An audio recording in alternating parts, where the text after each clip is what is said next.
ခြံထဲမှာစိုက်ထားတဲ့ပဲတောက်ရှိအပင်မှာ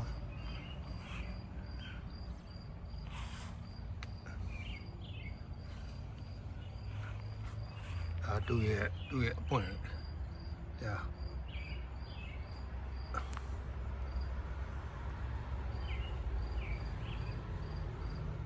သူ့ရဲ့အပွင့်မှာပျော်စိတ်တွေအများကြီးပဲ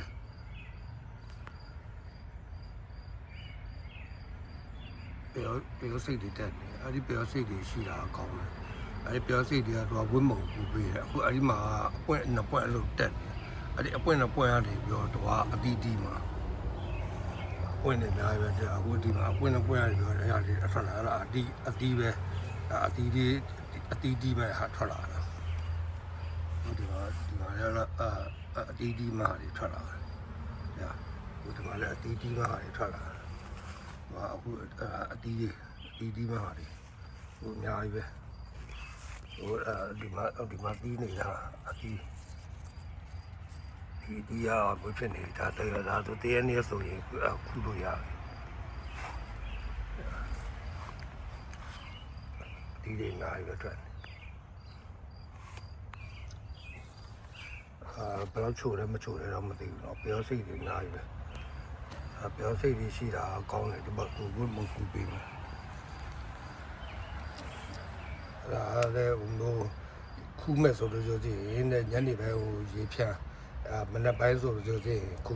အလားမတူဟာဘာဖြစ်လဲဆိုရင်ဒီအသီးတွေကအကုန်လုံးဒီအချိုဓာတ်တွေကိုဒီအရေဓာတ်တွေကိုသူစုပ်ထားတာပေါ့နော်စုပ်ပေးလိုက်တဲ့အတွက်ကြောင့်မလို့သူကပို့ပြောလို့ပေါ့နော်အရေရွှမ်းတာပေါ့နော်ဟိုဒီတစ်ချောင်းဆိုလို့ဆိုရင်ဒီတစ်ချောင်းဆိုလို့ဆိုရင်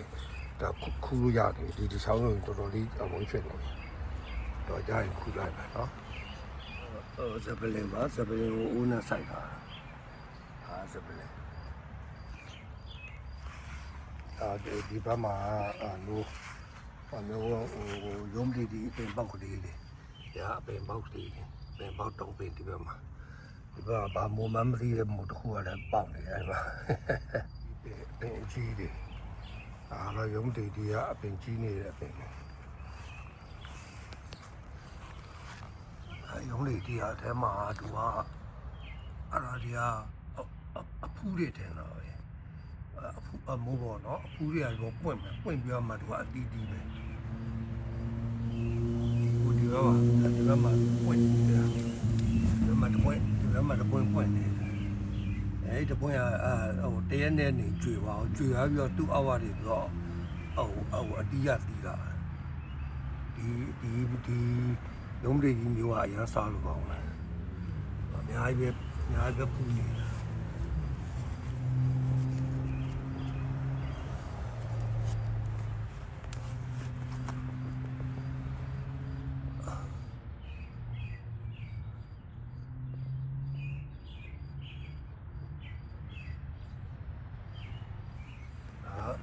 ငွေဒီပဲဒီပဲငွေဒီပဲအဲ့ဒီငွေဒီကထိုင်းရငွေဒီတဲ့အရန်စားလို့ကောင်းတယ်အဲ့ဒါဒီမှာဟိုအမေရိကမှာဝယ်မဆိုလို့ဆိုရင်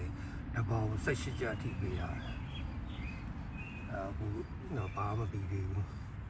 နည်းနည်းတော့စိုက်ရခဲ့တယ်သူကကြားတယ်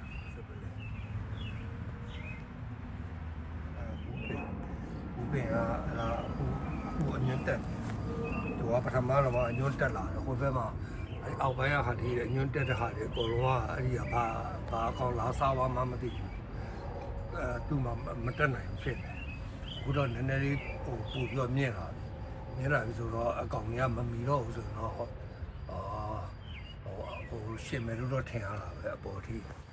ဒါဘူးညိုဟင်းချိုးတောက်တာအရန်တောက်လို့ကောင်းတယ်ဒါတော့ချစ်မောင်တယ်